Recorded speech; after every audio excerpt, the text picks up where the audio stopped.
นี่ดนตรีแต่ว่าเชื่อเอาตามตัวเท่านั้น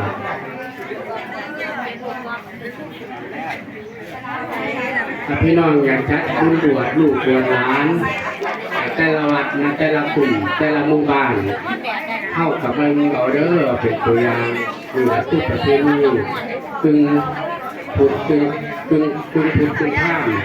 ผสมเสียกันไปแต่ที่ทำบุญที่เมื่อทุกอย่างนะครับมันแต่สิ่งมวล